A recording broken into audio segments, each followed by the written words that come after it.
Bueno, ahí está. Bueno, muy bien. Continuando con lo que habíamos visto la semana pasada, que estamos tratando de ver en todo en su conjunto la vida de Juan el Bautista. Vamos a hacer algunos puntos para recordar. La primera de ellos, que yo les repartí unas hojitas. Esas se las doy para que ustedes pues, o la lean en su caso, por ahí leemos acá algún párrafo. Pero eso tiene todos los textos del Nuevo Testamento en los cuales se encuentra referido a Juan el Bautista. Nos vamos a dar cuenta que hay muchos textos, hay mucha palabra, entonces eso significa la importancia que el Señor, ¿no?, le da a este hombre, ¿no?, a este personaje del Nuevo Testamento. Muy bien, ¿qué podemos decir que no hayamos dicho la semana pasada? Primeramente, como dice acá en Lucas 1:17, si alguno lo puede buscar para leerlo, ¿no?, iba a tener el espíritu de ¿quién? De Elías. Muy bien, ¿no? Recuerden siempre que en el Nuevo Testamento, y sobre todo también podemos decir, en la tradición judía, Elías era un profeta muy importante, porque ¿qué hechos importantes tuvo Elías? A ver, ¿cuál es el más importante de Elías? ¿Recuerdan? Bueno, vamos a hacer un pequeño resumen de Elías. Elías fue un profeta que se encuentra en el libro de los Reyes, después lo pueden buscar, ¿no?, que vivió más o menos, yo les digo, más o menos en el 800 antes de Cristo. Es decir, mucho tiempo antes que el Señor Jesucristo naciese, 800 años antes, para que ustedes se den cuenta la dimensión. Es decir, este hombre, ¿no?, profetizó, que Dios lo eligió para profetizar en días había un rey muy famoso que se llamaba Acab, o Achab. Y este rey tenía una esposa muy famosa también que se llamaba Jezabel. Muy bien. ¿Qué pasaba en esta época? Jezabel. Ahí está. Jezabel. Estos tres personajes, Elías, Acab y Jezabel, tuvieron una vida muy tormentosa, podemos decir. ¿Por qué? Porque Elías constantemente condenaba los hechos de Acab y de su mujer porque estaban dados a la idolatría. ¿Qué quiere decir esto? El pueblo de Israel, ¿no?, luego de que, para que ustedes se asocien, yo les doy cosas para que asocien ideas, ¿no? Ustedes piensan en David, piensan en Salomón, ¿no es así? Salomón era el hijo de ¿quién? De David. Eso había pasado más o menos en el 950. No, en estos 150 años, más o menos, yo siempre doy para ver, 30, 40, 50 años, pero lo que estamos viendo no hace la cuestión. En estos 150 años, el pueblo de Israel se había ido cada vez más apartando de la palabra, ¿no? ¿Y qué pasó? Y como Jezabel le gustaban todo tipo de encantamientos y adorar a distintos dioses, entonces era una mujer que adoraba a muchos dioses. Y entonces acá, la mujer lo había agarrado acá de la nariz y lo llevaba para todos lados, ¿no? Es decir, lo que decía la mujer, hacía acá, ¿no? Como nos pasa a muchos de nosotros. Bueno, entonces, ¿qué había ocurrido? Elías lo condenaba. Elías le decía que descaminaban al pueblo y todo. Y entonces, una vez, esta mujer tenía 400 sacerdotes, ¿no? 400 sacerdotes que adoraban a los dioses paganos. Y entonces se cuenta ese famoso relato en Reyes, ¿no? Que se cuentan los 400 sacerdotes, se junta el rey con el ejército del rey y por un lado solito estaba Elías. ¿No es así? Y entonces, bueno, vamos a hacer una prueba, a ver si el Dios de ustedes es el verdadero o el que yo predico es el verdadero, dice Elías. Y entonces vamos a traer un animal, un buey, lo vamos a partir al medio, vamos a poner un montón de leña y vamos a rogar que descienda fuego del cielo. Si ustedes tienen un Dios verdadero, le dicen los 400 sacerdotes de Baal, ¿no? Baal, que significaba en la palabra el Señor, ¿no? Ese era el Dios que los adoraban. Si su Dios es verdadero, va a hacer descender fuego del cielo y va a consumir todo. Y si no, voy a pedir yo para ver, a ver cuál de los dioses es verdadero. Entonces, la famosa historia, todos la conocemos, desde la mañana empezaron los sacerdotes a gritar, se cortaban las venas, hacían todo tipo de sacrificios o de acciones para que el Dios les respondiese. Y entonces estaba sentado Elías y se reía y le decía: che, ¿no estará durmiendo? ¿Por qué no gritan un poquito más fuerte? ¿Por qué no está escuchando su Dios? ¿No? Bueno, lo agarraba para la broma. Termina eso, ya al atardecer, y entonces Elías dice: bueno, ahora voy a hablar yo. Entonces agarra y le dice: bueno, tráigame unos baldes con agua. Y mojaron la leña, mojaron el buey, ¿no? Y entonces el agua se había juntado a todo alrededor. Entonces ora Elías, asciende fuego del cielo y consume todo. Jezabel, imaginá, la vena se le puso a este maldito, le puso a maldecir. Pero ¿qué pasa? Pues no podía hacer nada porque estaba todo el pueblo atrás, que había demostrado que había poder de Dios. Y entonces dice Elías: manden a degollar a todos los 400 sacerdotes y los matan. Entonces Jezabel lo odiaba totalmente a Elías. Elías después pasó un tiempo, ¿no? Y tenía un ayudante, ¿no? Que se llamaba Eliseo, ¿no es así? Y le dice a Eliseo: mirá, Dios me va a llevar. Así que vos estate atento, en el momento que Dios me lleve, te tenés que quedar con el manto mío, ¿no? Con la capa que él usaba, ¿no? Antiguamente la gente no tenía mucho guardarropa, tenía lo que llevaba puesto y algo para taparse. Y ahí se terminaba el guardarropa que hizo usted. ¿No es así? Muy bien. Y entonces llegó un momento en el cual Elías es transportado a los cielos en un carro de fuego, ¿no? Como dice el relato, y Eliseo se queda con el poder de Elías. Entonces Elías, podríamos decir muchas más cosas de Elías, pero no digo más porque si no,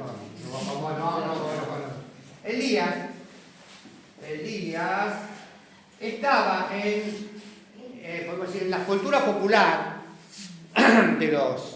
del judaísmo, que Elías tenía que volver. ¿Para qué? Para morir y luego completar el ciclo que ellos dicen de la vida. Entonces, cada vez que aparecía un profeta, decían: ¿no será Elías este? Por eso, cuando vamos a leer, fíjense, Lucas 1:17, ¿cómo dice? ¿Quién lo tiene? En la lectura que yo le di está en la mitad, más o menos, ¿no? Vendrá delante de él con el espíritu y el poder de Elías, para hacer volver los corazones de los padres a los hijos, y de los rebeldes a la prudencia de los justos, para preparar al Señor un pueblo bien dispuesto. Fíjate. Entonces, Juan iba a tener el poder del espíritu de Elías. Y esto es muy interesante en Juan el Bautista. ¿Por qué? Porque era el poder de la palabra. No era el poder de hacer milagros. Juan el Bautista fue el último de los profetas. Después de 430 años que hubo silencio de Dios, Dios levanta al último de los profetas, que es Juan el Bautista. Cuando nosotros vamos al Antiguo Testamento, el último libro del Antiguo Testamento, ¿cuál es? Malaquías. Malaquías, ¿no? había que el último lo profetizó, después desapareció, podemos decir, toda la profecía y todo los documentos escritos. Hubo un silencio de Dios.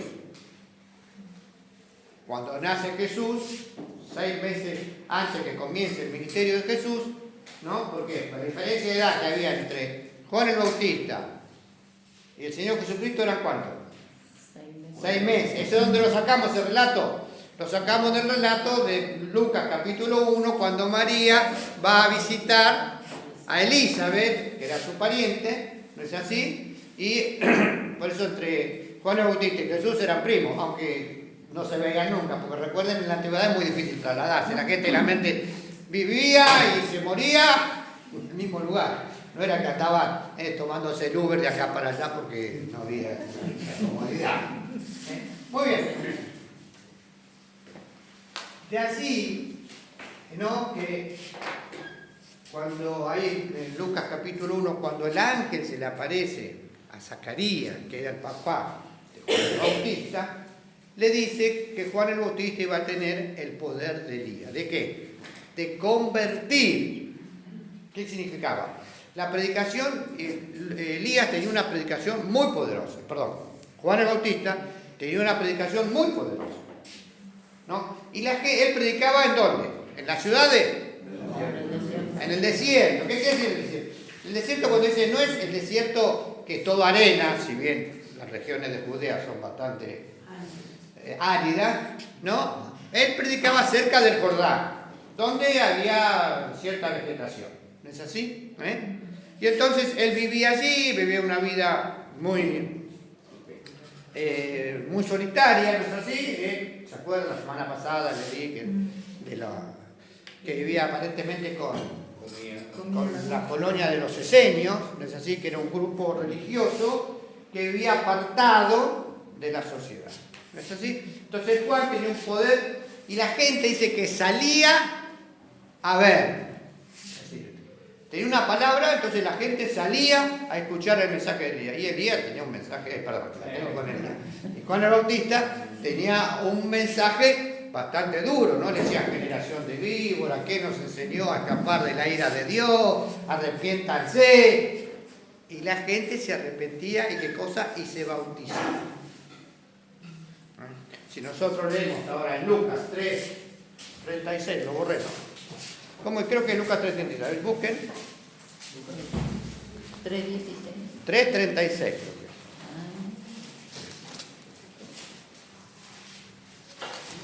Creo que era 3:17. No, Lucas. A ver, fíjate, a ver. Puede ser.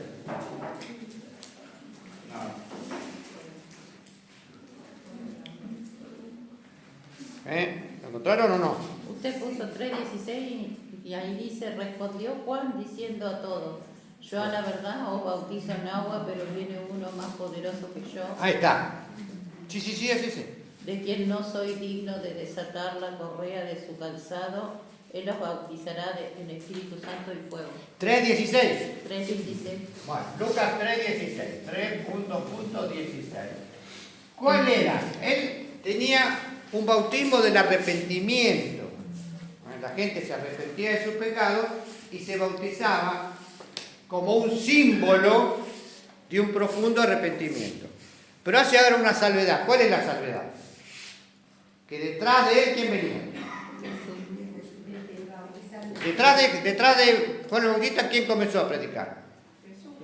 Jesús. Recuerden, ¿no? Las dos profecías que se encuentran, una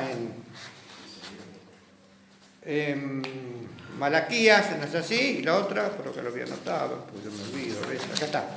En Malaquías 3:1 y en Isaías 43, ahí dice que Juan el Bautista es el mensajero que iba a ir delante de Jesús abriendo el camino. Cuando Juan el Bautista lo ve a Jesús, dice que la famosa frase, ¿he aquí qué cosa? El Cordero de Dios, que ¿qué? Que quita el pecado del mundo. Es decir, tenía plena conciencia.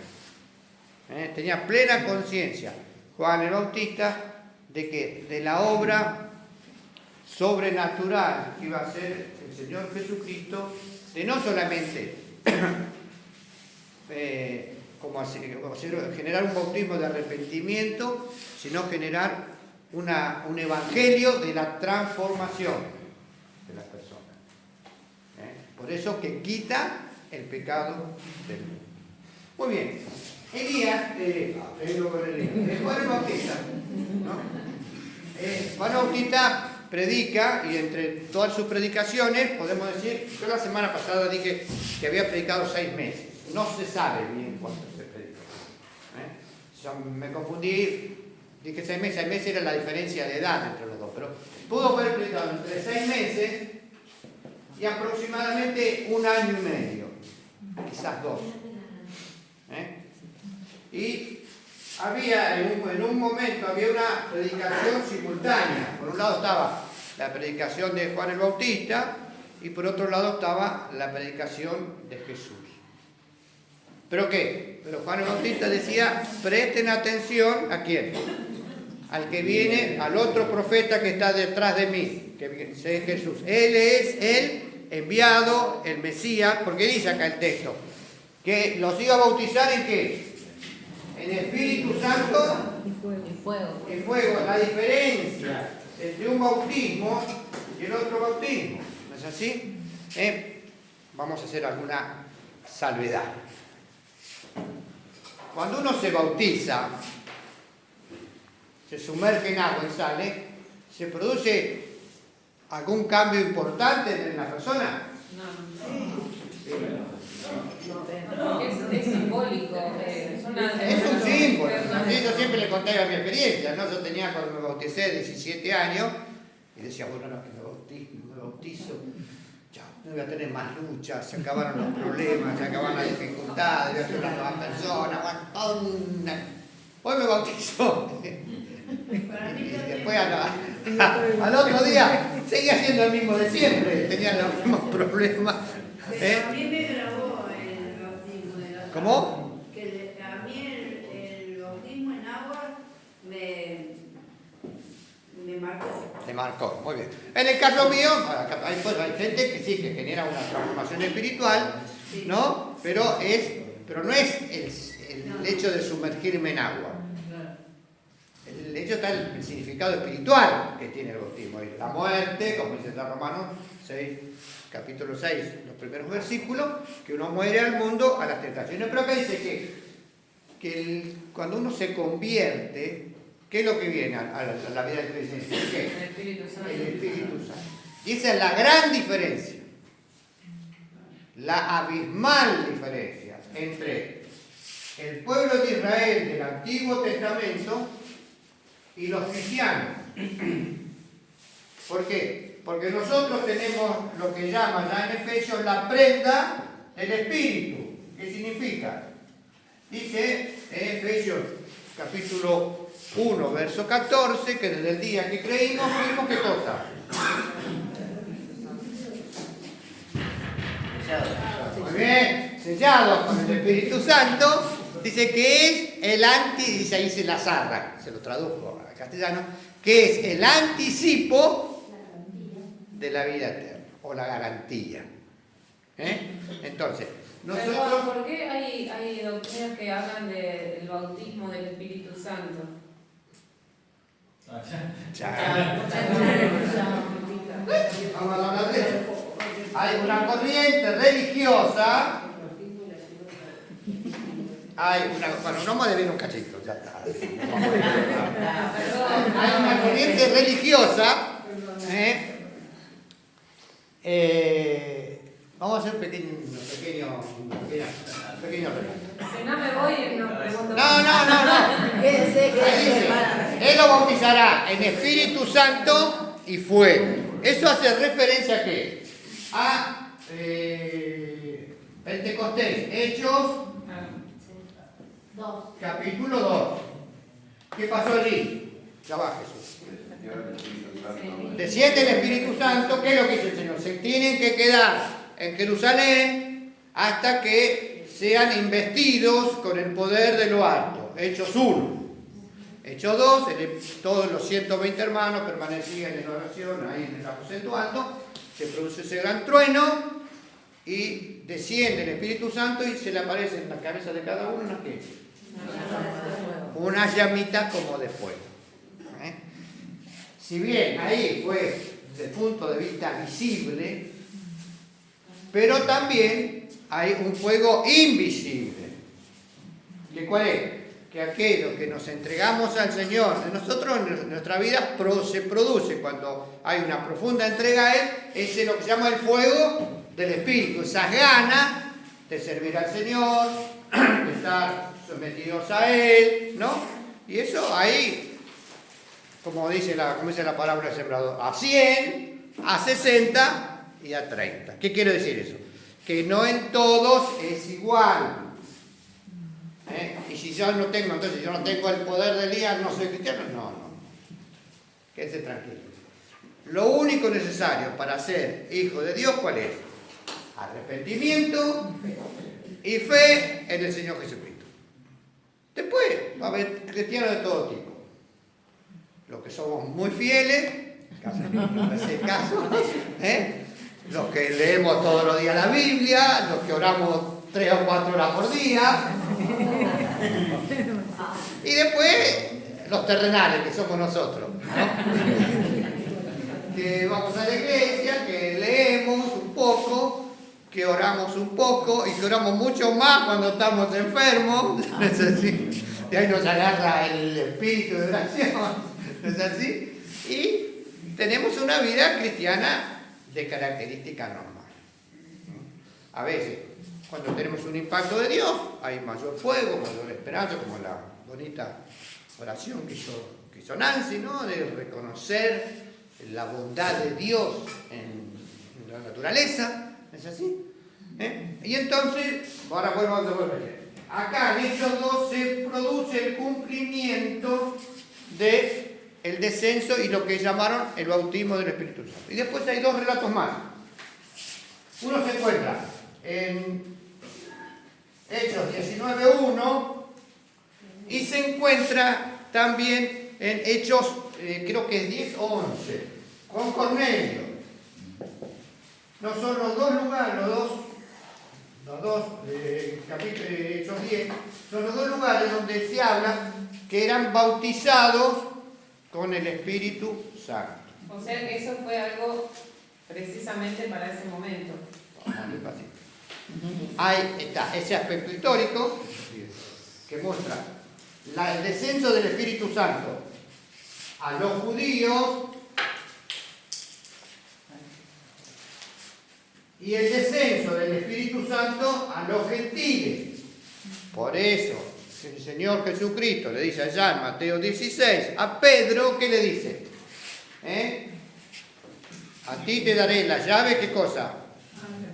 La llave de los cielos. ¿Qué significa? Que Él abrió la evangelización primeramente a los judíos en Hechos 2 y luego que Pedro era bastante aferrado a las tradiciones judías y entonces pensaba que el evangelio era solamente para ellos, el pueblo elegido, y los gentiles que se las arreglen como pueden. Va a la casa de Cornelio y entonces cuando estaba en medio de la predicación y no había terminado la predicación, ¿y qué pasa? Y desciende el Espíritu Santo sobre los que estaban allí y la gente comenzó a hablar en lenguas y comenzó a hacer una manifestación gloriosa. En Hechos 10, no, eso es en Hechos 10, en la casa de Cornelio. En Hechos 19.1 es el otro relato. Estaba Pablo en Éfeso junto con... Ahí lo leo.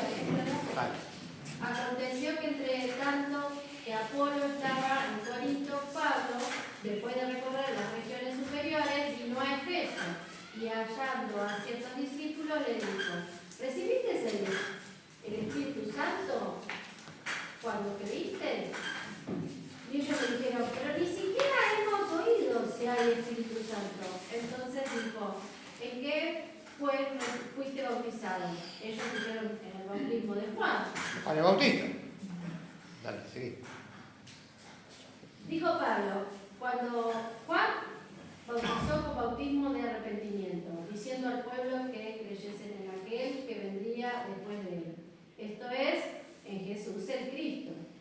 cuando oyeron esto, fueron bautizados en el nombre del Señor Jesús. ¿Sigo? Sí, ahí dice. Seguí que hay que mostrar. Después dice. Y ahí dice. Y habiéndoles impuesto Pablo las manos, vino sobre ellos el Espíritu Santo y hablaban en lengua y profetizaban. Muy bien. Esos son hechos históricos. Que tienen que ver con el contexto de la época. Recuerden siempre, en esa época no había libro escrito. No estaba el Nuevo Testamento. Y entonces la gente, es decir, había un mensaje, un evangelio oral que se transmitía a través de la acción de los discípulos. ¿No es así? Bueno, ¿qué pasó? ¡Chan! Ahora viene por qué el bautismo del Espíritu Santo. ¿Qué pasó? Muy bien. La historia muestra que los cristianos, siempre hubo cristianos con más poder del Espíritu, con más manifestación del Espíritu Santo que otros cristianos, a través de toda la historia de la palabra. ¿No es así? Esa idea de ser bautizados con el Espíritu Santo es una doctrina que aparece más o menos en 1870 en Estados Unidos, donde aparecen unos predicadores que leen esos textos del libro de los Hechos, donde dice que desciende el bautismo del Espíritu Santo, entonces salen con un poder sobrenatural y hablan en lenguas, ¿no es así? Y tienen poder para sanidad. Eso va creciendo hasta 1905, donde se produce lo que se llama el nacimiento del movimiento pentecostal. Y el movimiento pentecostal hace énfasis en ¿qué cosa? En el bautismo del Espíritu Santo y en hablar en lenguas, como una experiencia posterior a la salvación. Lo que ellos se llaman la salvación en dos etapas. Nosotros creemos que si vos crees en Cristo, ¿qué pasa? Sos salvo y el Espíritu Santo viene a tu vida. Se manifestará más o menos, no porque Dios no se quiere manifestar. De acuerdo a tu intimidad. ¿De acuerdo a qué? A lo que vos estés dispuesto a entregar. ¿Hasta cuánto yo estoy dispuesto a entregar para que el Espíritu se manifieste en mí? Depende. Si yo estoy muy aferrado aquí abajo, el Espíritu se manifiesta menos. Si estoy más aferrado desde arriba, el Espíritu se manifiesta más. Siempre hubo hombres con mucha manifestación espiritual y no eran pentecostales. Ya estoy en el baile, voy a estar todos los años. Bueno, pero es importante, hay una hermana mayor que preguntó, ¿qué tengo que hacer? Me dijo en la semana, Nancy, ¿qué tengo que hacer para ser bautista? Esa fue su pregunta. No, son dos cosas distintas. Bueno, ella lo preguntó, después lo traigo. Para ser bautista no tenés que hacer nada, tenés que creer en Cristo. El nombre bautista no significa absolutamente, perdón, estamos en la iglesia bautista, no significa nada, es una denominación. La hermana quiere saberlo, así ¿Está bien? que Pues, no, bueno, vos tenés que creer en Cristo y vas a ser cristiana.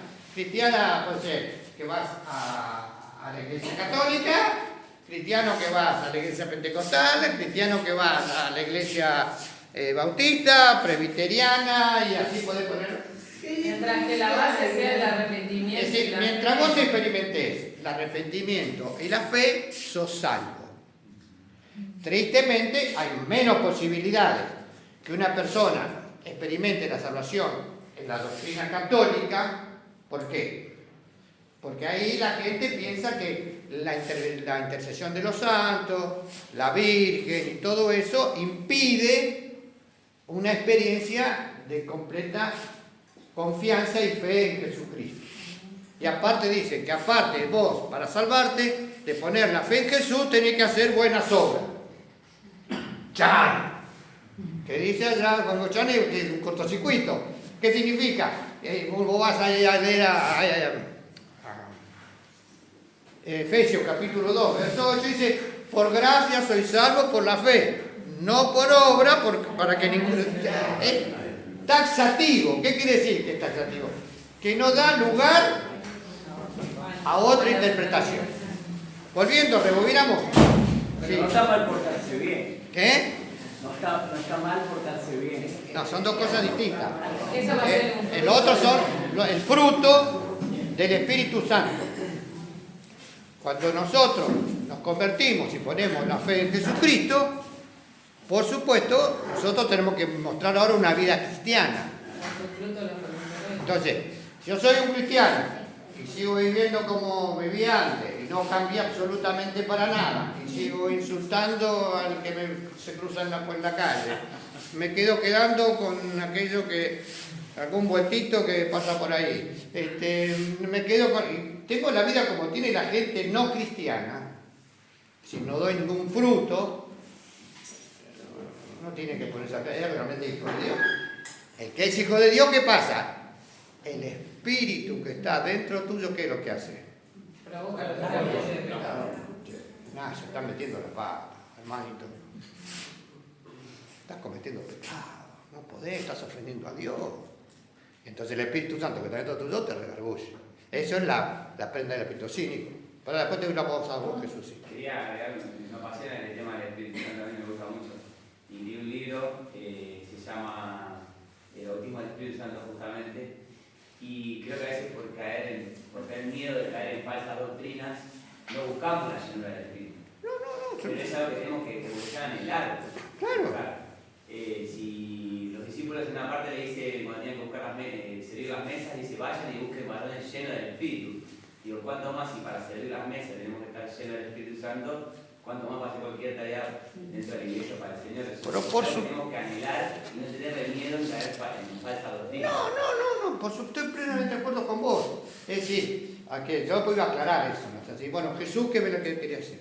No, que simplemente en algunos lugares esto de hablar en lengua lo tienen como una especie de nivel más dentro Que eso es la misma. Entonces, cuando lo que hablan de la salvación en dos etapas, ¿no es así? Que nació ahí en 1905, ahí comenzó el movimiento pentecostal y creció muchísimo el pentecostal porque había mucha manifestación del Espíritu, algunas realmente del Espíritu o no, otras no tanto del Espíritu, pero bueno, no vamos a entrar a analizar y a criticar, pero sí tenemos que ser sinceros que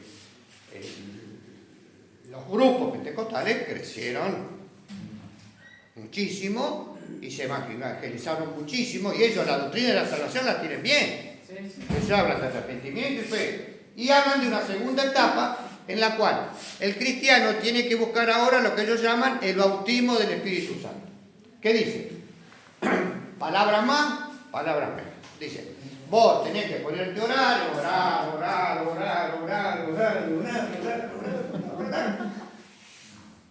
Se ríen, es así. Te tenés que entregar, hasta que en un momento se produce un éxtasis espiritual y hablas en lengua. Esa es la prueba que el Espíritu Santo vino a tu vida.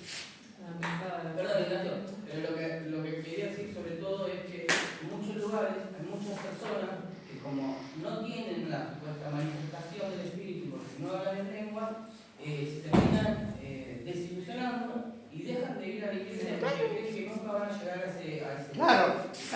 Entonces, y hablan como cristianos que son los que hablan en lengua más espirituales y los que no hablamos en lengua. Sí, a nosotros nos tienen como. Carnales total. Carnaza común, diría Dani, ¿no? ¿Qué? Carnaza común. A mí, eso me lo dejó claro una vuelta hablando con un amigo que justo le iba a la iglesia pentecostal y tenía un problema de eso. Entonces yo le dije, pero la palabra Pablo cuando habla del Espíritu, le digo, no dice que vos porque tengas una relación con el Espíritu más fuerte vas a ser diferente que yo. Vos sepas hablar en lengua, vas a ser diferente que yo. No vas a ser mejor, vas a ser igual que yo. Sí. Capaz que tu relación, de hecho la palabra dice que el que sabe hablar en lengua, si hay uno que habla en lengua, tiene que haber alguien que lo interprete. Sí. Bueno, para. Vamos a, si no, no vamos a. Sí, pero... Ya te entendimos la idea. No es que te quiero contar, sino para que quede claro. Muy bien, entonces, como hablan de esa segunda experiencia, se establece dentro del cristianismo esa idea de que sos más fiel si tenés esa experiencia sensorial, de que el Espíritu te toma, y entonces podés hablar en él. Y eso como una prueba. Y eso generó, como dice bien Jesús, diferencia entre los cristianos. Dentro, ya que metemos todo en la misma bolsa, dentro a partir más o menos de 1975 a 1990, hace poquito, se produjo lo que se llamó el movimiento carismático. Que muchas iglesias bautistas, ya nos metemos todo en la bolsa, ¿no? Muchas iglesias bautistas, iglesias de otras denominaciones tradicionales, Los católicos carismáticos. ¿Qué? Los católicos carismáticos. Claro, entonces, ¿qué? ¿Carisma qué significa? Carisma significa efusión, significa manifestación, ¿no es así? Es decir, vieron que este tipo tiene carisma, así que tiene llegada. Muy bien, ese movimiento carismático enfatizó dentro de las iglesias tradicionales, un movimiento que decía que había que hablar en lenguas y que había que hacer sanidades, y entonces, ustedes suponete, vas a la iglesia bautista que está en el centro de la calle de Independencia, que el pastor es Raida, y entonces él cree eso, ¿no es así? Y tiene esa manifestación. Ahora, ¿cuál es la verdad de la milanesa? ¿Dónde se encuentra? Mire, la palabra es muy clara. Y entonces nosotros debemos someternos no a las experiencias del ser humano. ¿Por qué? Porque el movimiento de fusión del espíritu hubo a través de toda la historia. Hubo muchísimos creyentes que tuvieron una gracia particular. Si ustedes van, el que quiera leer, pongan Carlos Finney, ¿no? O pongan Whitfield, o pongan Jonathan Edwards, o pongan, no sé, Spurgeon. Grandes predicadores antes de los pentecostales que también tenían un poder particular. Que si usted le toma uno que fue a predicar al África, ¿no es así? Y entonces no sabía cómo predicar, y él predicó en inglés y los africanos entendieron la lengua que ellos tenían, que es la verdadera manifestación de lengua. Recuerden siempre. Tristemente, el movimiento pentecostal dice que hablar en lengua es escribir, entre medio de la predicación te manda el predicador y sigue la predicación. Y dice que eso es hablar en lengua. Eso no es hablar en lengua. Hablar en lengua significa tener un mensaje particular de Dios para la iglesia, que como dice, que eso no es nuevo. Si ustedes van a 1 Corintios, capítulo 14, así pasaba lo que pasaba ahora con el movimiento carismático. Pasaba exactamente lo mismo. Y el apóstol Pablo lo tiene que corregir. ¿Qué pasaba? La iglesia de Corinto era una iglesia que era un puerto. Así, bajaban la mercadería acá, había 60 kilómetros de calle y acá otro puerto y cargaban la mercadería por el otro lado. ¿Por qué? Porque de esa manera se ahorraban un montón de navegación por agua. Había gente de todo lado, había idolatría de la que se lo ocurre. Por eso, cuando ustedes leen la carta a los Corintios, la primera carta habla del pecado que se le ocurra. Ahí está todo metido. Todos los pecados nuevos de la iglesia ya aparecían allá. Entre ellos aparecía el lenguaje de los dioses. Los sacerdotes paganos que adoraban a distintos dioses siempre tenían un lenguaje particular. Un lenguaje que nadie quería entender. Esa costumbre, mezclada con el relato de los Hechos 1, había logrado que en la iglesia de Corinto había gente que hablaba en lengua. Y nadie le entendía. Entonces el apóstol Pablo, ustedes lean en su casa, dice, si vos hablas en lengua y no hay quien interprete, callate la boca y si Dios te habla a vos, bueno, estás alabando a Dios, pero si no, en la iglesia el apóstol Pablo dice, yo prefiero hablar 5 palabras, dice 4, ¿no? Pero es un monismo, ¿de acuerdo? 5 palabras, para que otros entiendan que 10.000 palabras en un idioma que nadie entiende. Y es lógico, si estamos acá, que yo le ponga a hablar en, no sé, en quichua. Nadie va a entender. Eso le da la condición a él de decir esto, quiere decir esto, pero ya no tiene validez. Exactamente, porque no se somete a la palabra. El apóstol Pablo lo corrige. Tristemente, eso ocurrió en el siglo XX, por eso le dije que fue el movimiento pentecostal, que todavía establece esa diferencia de hablar en lengua y tristemente no es bíblico. Perdónenme. Esto no quiere decir que no sean sabios, son dos cosas totalmente distintas. Es que se puede usar mucho para la manipulación, todo eso. Por supuesto, podemos manipular, vamos a hacer 10.000 cosas. Tengo una palabra profética para vos, y con eso, y Dios me reveló tal cosa. Miren, si no está en la palabra, perdónenme. Efesios capítulo 1 es muy claro. Desde el día que vos creíste, fuiste. ¿Y qué quiere decir eso? El sello es algo que no se puede violar. Cuando el Imperio Romano hacía una carta y te ponía el sello del emperador, el que lo rompía, lo mataba. Por eso el apóstol Pablo da esa comparación. Cuando tenemos el sello, la prenda del Espíritu por nuestra fe, ya no nos perdemos. Podremos ser creyentes medio rengo, que venimos de vez en cuando, podemos ser creyentes que estamos siempre, podemos ser creyentes que oramos y desciende fuego del cielo. Todo puede ocurrir. Recuerden siempre, no depende de Dios, depende de nuestra entrega, depende de que cómo yo me acerque a Dios. Tristemente hoy en día hay de toda fábula y entonces predican la sanidad, que Dios ya está, yo declaro sanidad. Mira, ayer me contaban una cosa. El pastor dijo lo siguiente. En el fondo había un ancianito que tenía 98 años y se había quedado ciego. Dice, bueno, vayan a toda la iglesia, pónganle la mano encima y oren por él para que Dios no le devuelva la vista.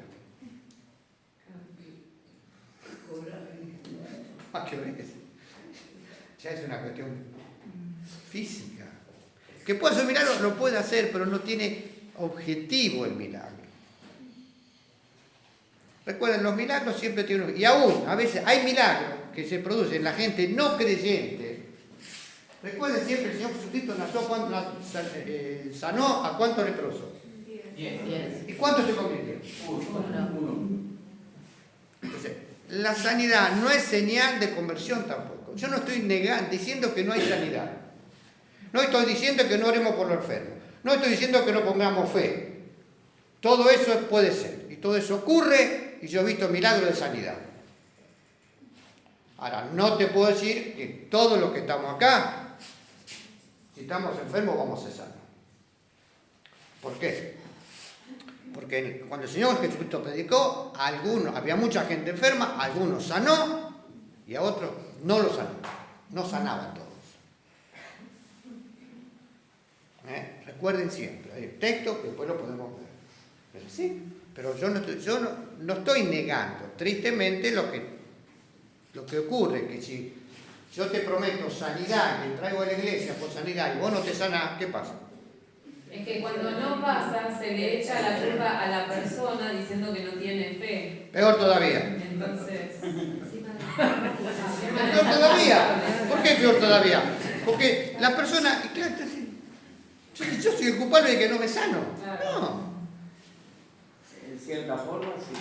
¿Por qué uno se sana? Por estar ahí. Porque algunos se sanan y otros se sanan porque tiene que ver con la voluntad de Dios. Porque tiene que ver con la obra de Dios. Yo tengo 73 años, ¿no? ¿Está claro? No quiero decir que no quiero que nadie... Yo tengo un problema de divertículo, tengo un problema de reuma, tengo distintos problemas.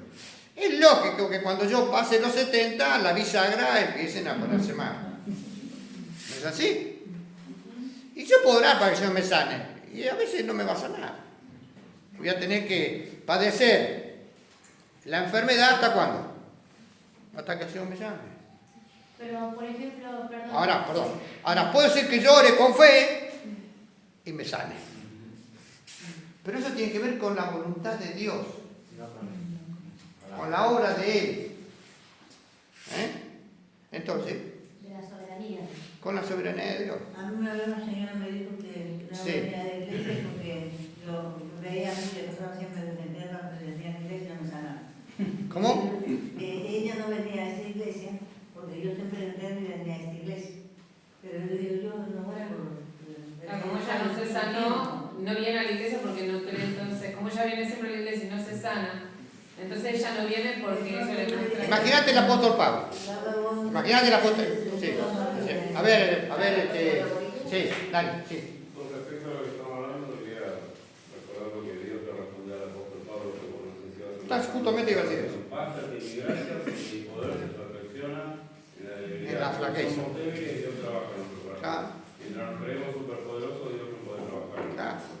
El apóstol Pablo, cuando se encuentra, fíjese, cuando se encuentra en el camino a Damasco y ve esa luz muy brillante, aparentemente eso le afectó la córnea. Y entonces, con el pasar de los años, cada vez veía menos.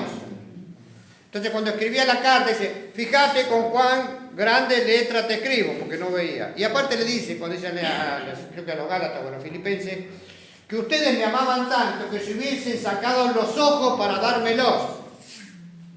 Dice eso el texto. Y ahí la frase dice, lloré 3 veces para que el Señor me sanara. Y el Señor me dijo, ¿qué cosa? Conformate con la salvación, que ya es demasiado. Que ya es demasiado. ¿Me entendés? Entonces, rebobinamos, tiqui, todo para atrás, porque ahora volvemos. El Señor, más el que viene detrás de mí, os va a bautizar en Espíritu Santo, ¿qué cosa? El fuego.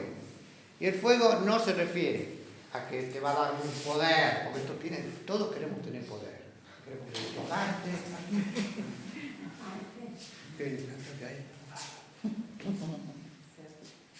Eso muchas veces es cierto, y yo sé eso que para orgullo y para vanidad de los predicadores. Nada más. O para hacer negocio. ¿Por qué? Porque muchas veces todo, no sé, un día una estupidez, pero entonces estaba así uno, ¿no? El pastor le oraba. Bueno, que tiene un brazo más corto que el otro. Empezó a orar, mire cómo se le va alargando el brazo. Semejante estupidez. Que Dios dice, bueno. Yo vi una mujer que adelgazaban, que les tiraba la pollera, no, les tiraba la pollera así, miren, está adelgazando y se mostraban en la cámara. Entonces, vos decís, toda esa cantidad de fantasía religiosa que existe. Sí. Otro hecho, ¿no? Cuando Jesús pasó por el examen de decirle, ¿a cuántos me enfermó? Claro. A uno. A uno, es lo que yo dije al principio. A uno solo no sanó. Y él puede sanar a todos. Bien. Tiene que sanar a uno para demostrar quién era él. Claro, no sanó a todos los que estaban en el estanque. Y había cientos. ¿Entendemos? Bueno. Volviendo ahora. Es decir, el Espíritu Santo desciende sobre nosotros ¿cuándo? Cuando ponemos la fe en Jesucristo y nos arrepentimos de nuestro pecado. Y arrepentirse, realmente arrepentirse. Convicción de pecado, soy un pecador. Confesión de pecado. Señor, los confieso delante tuyo. Entonces, la convicción, la confesión, la contrición, el dolor. Yo cuando peco, ¿genera dolor en mi vida? Sí. Si no genera dolor, algo no está. Entonces, siento dolor. Y después recién se puede experimentar la verdadera arrepentimiento del pecado. Y entonces yo me considero que soy un tremendo pecador y entonces pongo la fe en Jesucristo para que me salve.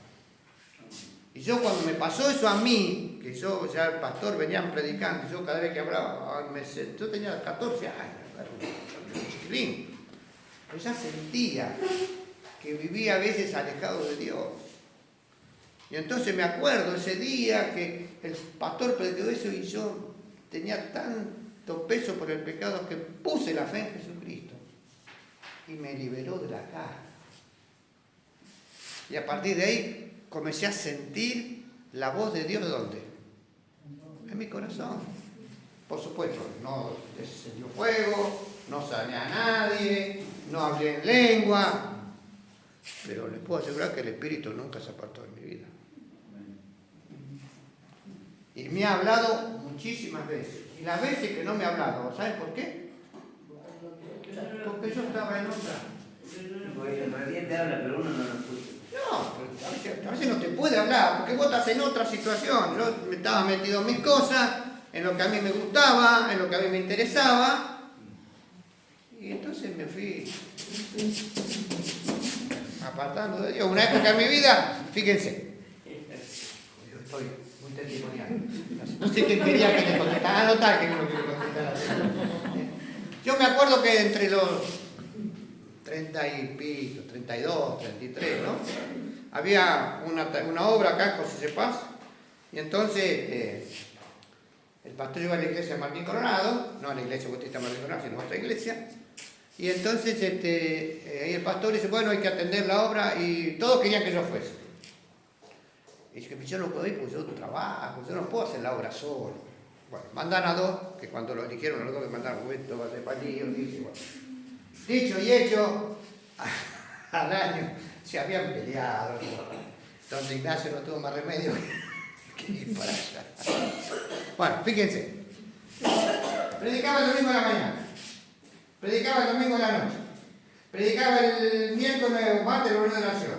Predicaba el sábado en la reunión de jóvenes. Tenía que atender a mi familia, tenía que trabajar. ¿Qué pasó con Ignacio en esa época? Mi vida espiritual decayó porque era solamente fuerza. Hacer. ¿Me entienden? Entonces, ¿todo qué es lo que necesitamos? Necesitamos hacer 50.000 tareas. ¿No? La iglesia que me mandó, una iglesia inconsciente. Yo ahora me doy cuenta. ¿Por qué? Porque vos no podés mandar a una persona para que haga todo. Imagínate que Mariano tiene que hacer absolutamente todo en la iglesia. Aparte que él lo va a matar, pero eso es un tema familiar. Pero no va a poder, pobre. Lo tenemos que ayudar. ¿Me entiendes? ¿Por qué? Porque si no la carga es muy pesada. El pastor tiene que atender a la gente. ¿Cuál es la mayor tarea del pastor? ¿Que sea un gran predicador? ¿O que sea uno que cuide las almas? Porque eso es pastor. El que cuida las almas. ¿Me entienden? Predicador puede haber montones, maestros como yo, hay montones, mejores que yo, pero por supuesto. Si está agotado no puede llegar. ¿Cómo? Si está agotado físicamente. Claro, llega un momento que vos te agotás. Y entonces yo todas las veces me pongo a pensar, ¿qué hice entre los 30 y los 45? No me acuerdo. Estaba tan ocupado. Estaba tan metido en todo el lío que tenía encima, y trabajar y hacer un montón de cosas, y al peor encima que ahí me gusta trabajar, que soy de lo peor para trabajar, porque Graciela me dice, no tenés que estar trabajando y algo que hacer. Gracias a Dios que te convertiste. Gracias a Dios que igual permaneció en el lugar. Sí, permanecimos, bueno, después viene toda otra historia, pero bueno, pero volviendo a esto, el Espíritu Santo está dentro de nosotros, por fe, porque hemos creído. No necesitamos ni hablar en lengua, ni que se produzcan grandes milagros. Esa es la mayor fe. Cuando no vemos, y creemos. Cuando yo no tengo eso que descendió fuego el día del viernes, la reunión de hombres estaba hablando con un joven y dice, no, pues yo quiero una manifestación de Dios. ¿Sabe qué le dije? Olvídate, no va a pasar. Porque vos estás buscando una experiencia equivocada. Vos tenés que buscar qué cosa, ir al Señor, leer la palabra. Si vos querés tener fe, pues no tengo fe, empezá a leer. No, pero yo quiero que Dios se Dios no se va a manifestar. Lee la Biblia. ¿Qué dice la palabra? ¿La fe por dónde viene? No viene por los milagros que vos hacen en tu vida. El Señor Jesucristo dijo lo mismo. ¿Qué dijo? En la parábola del rico y Lázaro. El rico que le dice, mandá a alguno de estos que se murieron, que resucite y que vaya y le predique a mis hermanos para que no vengan acá al infierno. ¿Y qué le dice el Señor? No van a creer. Aunque se resucite uno, el que no va a creer y no quiere creer, no va a creer. Ya tiene ahí algunos que le dicen y no los escuchan. ¿Qué? Que ya tiene algunos que le dicen y no los escuchan. ¿Qué dice? Dice, tiene a Moisés y a los profetas tiene. Oigan. Lo mismo para nosotros, hermano. Nosotros tenemos que poner fe en la prenda del Espíritu que Dios nos ha dado en nuestro corazón. Y tenemos que enfatizar. Por eso Juan el Bautista decía, el que viene detrás de mí, este los va a bautizar con el Espíritu Santo. Van a ser, y bautizar, piensen en sumergir. Ustedes van a ser sumergidos en el Espíritu Santo. Así que el Espíritu Santo va a invadir toda tu vida.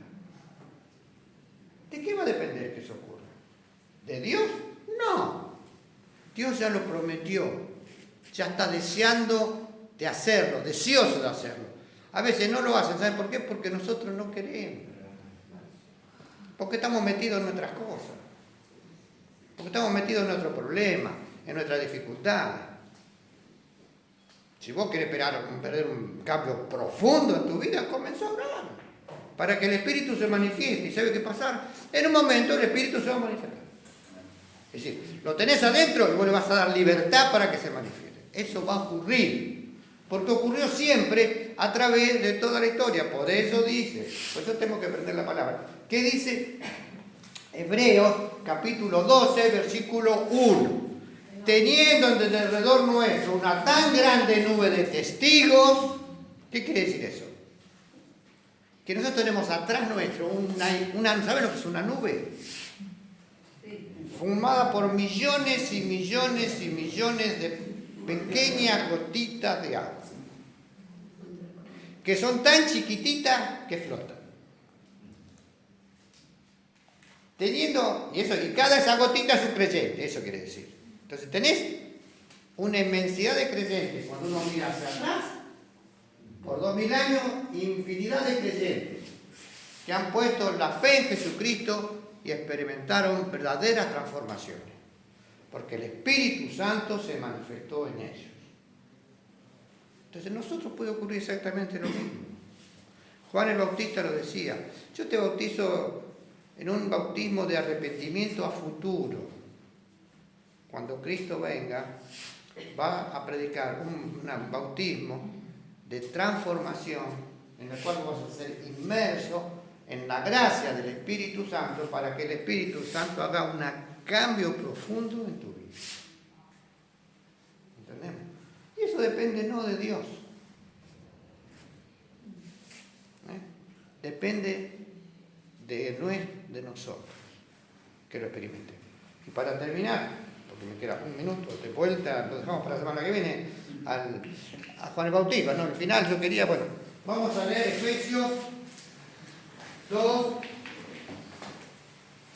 10. ¿Cómo dice? Anótenlo, léanlo esta semana todos los días. Porque somos hechuras suyas. Escuchen bien, despacito. Porque somos hechuras suyas. ¿Qué significa hechura suya? ¿Qué más? Creados en Cristo Jesús. ¿Qué significa creados en Cristo Jesús? ¿Nueva? Nueva 14, dale. Para buenas obras. Sí. Las cuales Dios preparó de antemano. ¿Las cuales Dios preparó qué cosa? De antemano. ¿Qué quiere decir eso? De antes que yo me convierta, ¿qué cosa? Dios ya tenía Sí, ¿y? ¿Cómo te...? Para que anduviésemos en ella. Fíjate. Mira, esto, yo te lo hago. Voy a hacer una cosa sencilla. Y esto tristemente muestra quiénes somos nosotros. Dios hizo, eso sí me acuerdo de mi pastor. Mi pastor decía, Dios preparó un camino de bendición, bendición, bendición, bendición, bendición. Hacía siempre así. ¿Entendieron? Y a veces nosotros ¿qué? No queremos, y hacemos, no. Y eso es lo que, ese texto, ¿qué es lo que dice? Que Dios cuando te salva, que piensa en Ignacio, ¿no? Para que no se ofenda nada. Dice, que le voy a hacer un camino de bendición para su vida. Yo ya las preparé. ¿Pero qué hace Ignacio? Se enroca en las cosas de la vida y se pone a hacer, piensa y hace sus cosas. No estoy diciendo que es un pecador que va y se emborracha todos los días. Toma un vasito de vino, chicos. Es decir, hace una vida a veces alejada de Dios. Se pone 5 horas mirando televisión, 4 horas mirando el WhatsApp y así, y se dispersa. Como dijiste antes, de Hebreos 12:1. Despojémonos No, de todo de toda la carga del pecado. peso. Bueno, pero, entonces, Dios hizo esto para mí. Ignacio, pero dice también que el que sabe hacer el bien y no lo hace.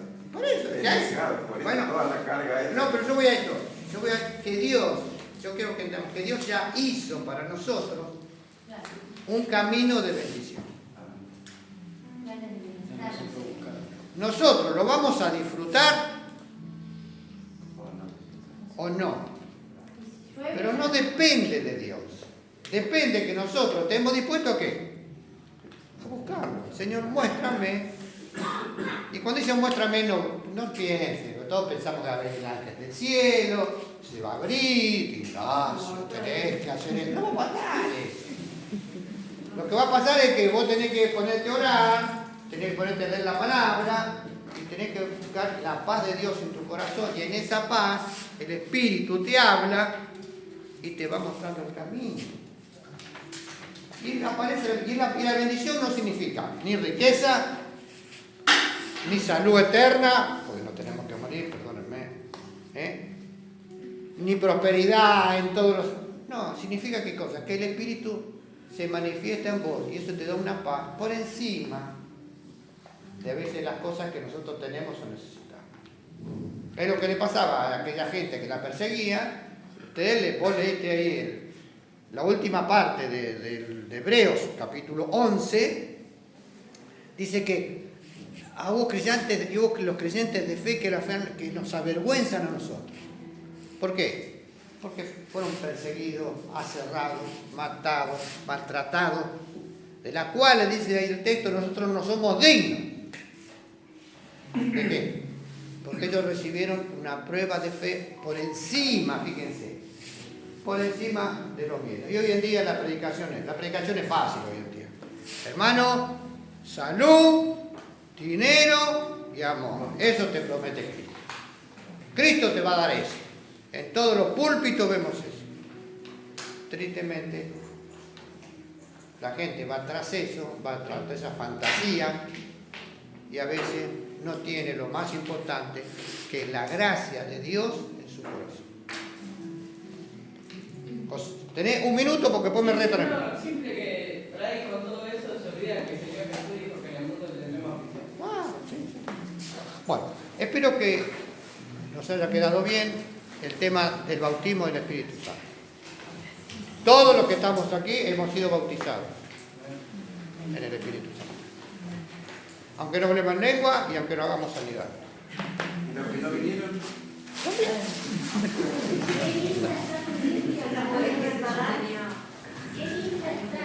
Igual, Ignacio, hay maneras de hacer sanidad.